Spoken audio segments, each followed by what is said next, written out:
कौन आपण जानिचंती Elon Musk को आईक्यू 165 अटे। फेमस साइंटिस्ट अल्बर्ट आइंस्टाइन को आईक्यू 160 थिला आउ आइजैक न्यूटन को आईक्यू थिला 190।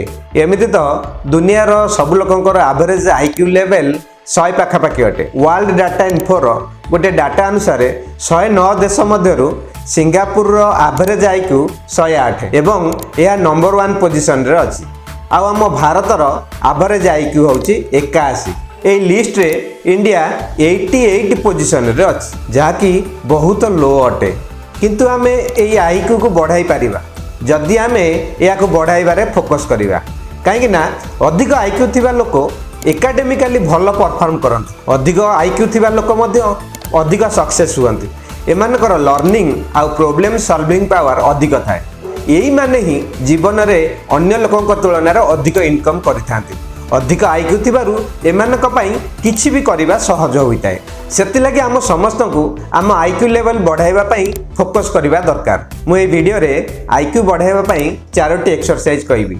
जदि से एक्सरसाइज को आपण डेली प्रतिदिन 5 रु 15 मिनिट पर्यंत प्रैक्टिस करिवे ताले आपनकर आईक्यू निश्चित भाव में बढ़िबो।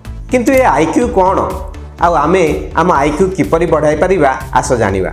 सर्वप्रथम आस जानिबा ए आईक्यू कोन। देखो आईक्यू माने हला इंटेलिजेंट क्वोशेंट। यह आमर बुद्धि मापर एक एकक होता है। आमर नुआ इनफॉरमेशन को शिखिबार कैपेसिटी से इनफॉरमेशन को व्यवहार करी प्रॉब्लम को सॉल्व करने को इंटेलिजेंस कहा जाए। किंतु आमे किपरि जानिबा आम आईक्यू केते अछि सेति लागि एक सिंपल फार्मूला अछि जाहाको आईक्यू टेस्ट फार्मूला बोली कहा जाए। एही फार्मूला होछि आईक्यू इक्वल टू MA/CA * 100। एटी MA होछि मेंटल एज माने मेंटली आपणकर बयस केते। किछि लोक ताको बयस अनुसार अधिक मैच्योर थांती, आउ किछि मध्य निज बयस अनुसार कम मैच्योर थांती। पिला भली व्यवहार करिथांती। जेपरी आपण कोई मिल गया फिल्म रे ऋतिक रोशन को देखिथिबे। आउ सीए होछि क्रोनोलॉजिकल एज जहा हमर नॉर्मल एज बा बर्थडे एज। आउ मध्य यह प्रमाण अछि जे मनुष्य चाहिले तार आईक्यू लेवल बढ़ाई पारिबो। न्यूरोप्लास्टिसिटी अनुसार आम ब्रेन रे थिबा न्यूरॉन मॉडिफाई बा इंप्रूव होई पारिबो। एई डिस्कवरी अनुसार आम ब्रेन रे जो ग्रे मैटर अछि जे कि हमर control movement, memory, logical reasoning आउ इमोशन पाई रेस्पॉन्सिबल अटे ताहा टाइम अनुसार एक्सपैंड आउ चेंज माने बढ़ी पारिबो आउ कमी पारिबो। जेपरी हमर बॉडी मसल होई थाए सेही परी हमर ब्रेन मसल एक्सरसाइज न होबो तो बहुत न्यूरॉन कनेक्शन रो व्यवहार न हेबारु आपनको मेमोरी अफेक्ट हुए आउ कमी जाई थाए। आसंतु एबे सेही 4टी एक्सरसाइज जानिबा जो एक्सरसाइज द्वारा आपनको ब्रेन मसल एक्सरसाइज होता है आउ आपनकर आईक्यू लेवल बढ़ीता है। सर्वप्रथम एक्सरसाइज है expand your imagination using all 5 senses. देखो आजिका दुनिया रे सबुठारु बड़ प्रॉब्लम आमे फेस करि थाउ कि आमे सबु बेले टीवी, लैपटॉप, मोबाइल रो व्यवहार करि थाउ।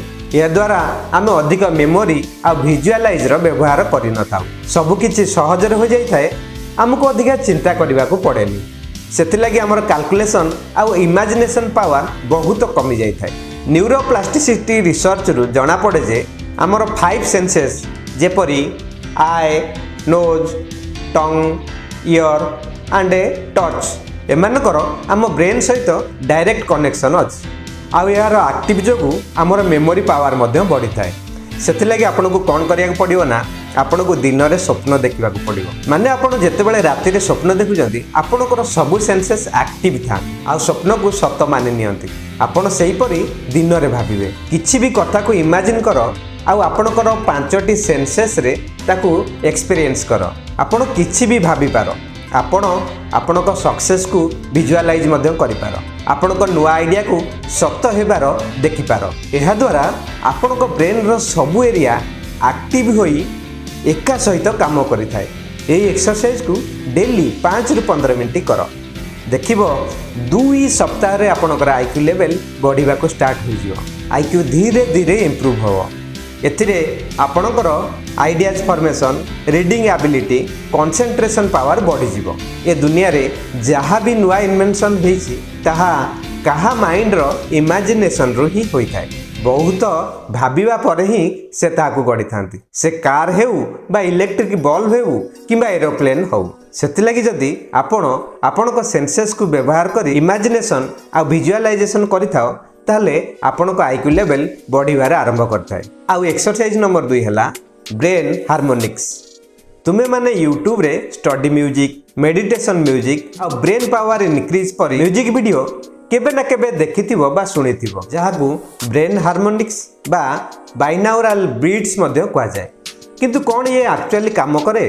Association for Applied Psychophysiology and Biofeedback रो न्यूरोफीडबैक डिवीजन रो फॉर्मर प्रेसिडेंट सेगफ्रेड अटमर केते जन को नहीं गोटे ब्रेन रो ट्रेनिंग एक्सपेरिमेंट करथिले जेतेबेले से ताको पार्टिसिपेंट को डिफरेंट म्यूजिक सुनी रेगुलरली मेडिटेट कराइथिले देखागला जे जे माने ब्रेन हार्मोनिक्स रो यूज करी मेडिटेशन करथिले तांकर समस्तकर एवरेज आईक्यू रे 23% रो इंक्रीज होइतिला।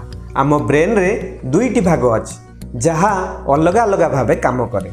यही हार्मोनिक्स को एपरी डिजाइन करा जायछि कि ब्रेन रो दुईटी पार्ट एकाठी होई काम करे जहा द्वारा आम ब्रेन रे बहुत चेंजेस आसीथाय। आपनक न्यूरॉन कनेक्शन स्ट्रांग होइथाय और आपनक आईक्यू भी इंक्रीज होइथाय। यही हार्मोनिक्स को सुनी आपण मेडिटेशन करि परिबे ओ किछि भी काम करि परिबे। रेगुलरली 5 रु 10 मिनिट आपण या को सुनिले आपनकर कंसंट्रेशन मेमोरी आ ब्रेन पावर मध्ये बढ़िथाय। 3 नंबर एक्सरसाइज हला do something new and creative daily.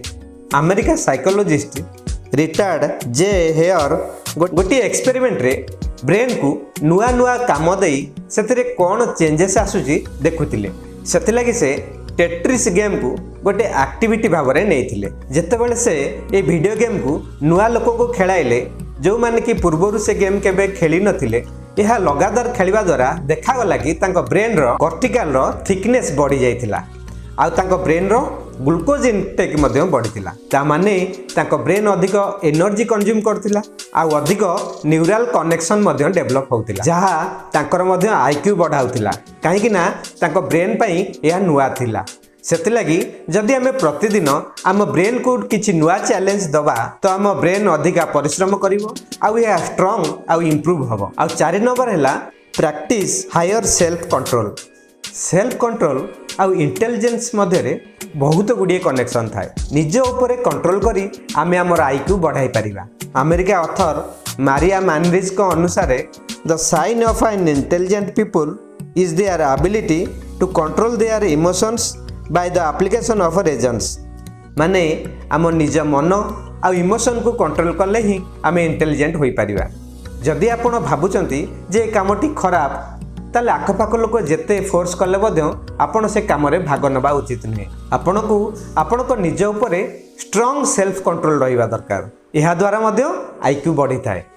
AE video रे आमे 4टी एक्सरसाइज जानिले जो एक्सरसाइज को जदि आमे डेली 5 रु 15 मिनिट करिबा ताले निश्चित भाव में हमर आईक्यू लेवल बढ़िबो। जदि आपण को ए वीडियोटी भल लागि थाए ताले वीडियोटी को लाइक करो एवं मो चैनल टी को सब्सक्राइब कर दियो। पुणी भेट हबो आउ एक नुआ वीडियो रे। थैंक यू नमस्कार।